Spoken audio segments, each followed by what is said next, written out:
धर्मराज मोरे. माझ्या शाळेचे नाव रायगड जिल्हा परिषद प्राथमिक शाळा कुळगाव मराठी इयत्ता चौथी.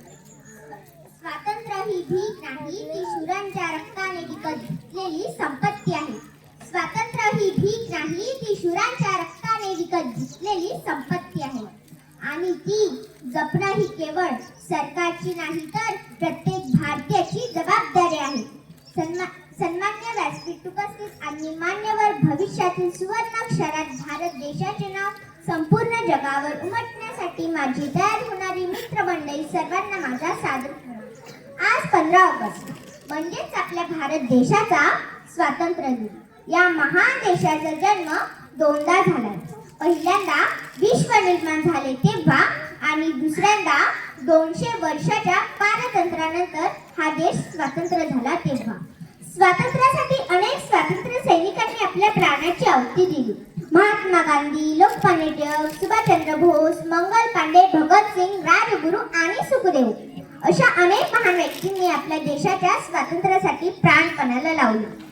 देशाच्या स्वातंत्र्य मिळून अनेक वर्षे झाली, पण या स्वातंत्र्याचा खरा अर्थ मात्र मागेच राहिला. स्वातंत्र्य मिळणे म्हणजे फक्त परकीय राजवटीतून मुक्त होणे इतकेच आहे का हो? नाही. स्वातंत्र्य मिळणे म्हणजे समान न्याय, समान संधी आणि माणूस म्हणून जगण्याचा अधिकार. तरच खऱ्या अर्थाने ही भारत माता अखंडितपणे असेल.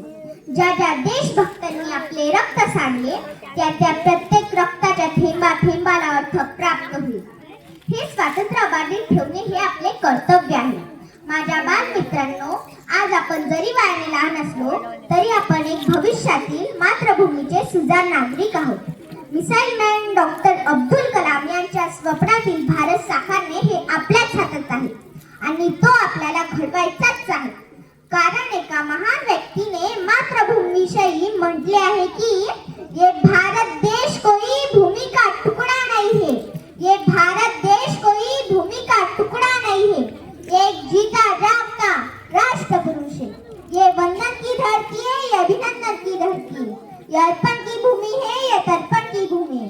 इसकी नदी नदी हमारे लिए गंगा है, इसका कंकड़ कंकड़ हमारे लिए भगवान है. हम जिएंगे तो इस भारत के लिए और मरेंगे तो इसी भारत के लिए, और मरने के बाद भी गंगा जल में बहती हुई हमारी अस्थियों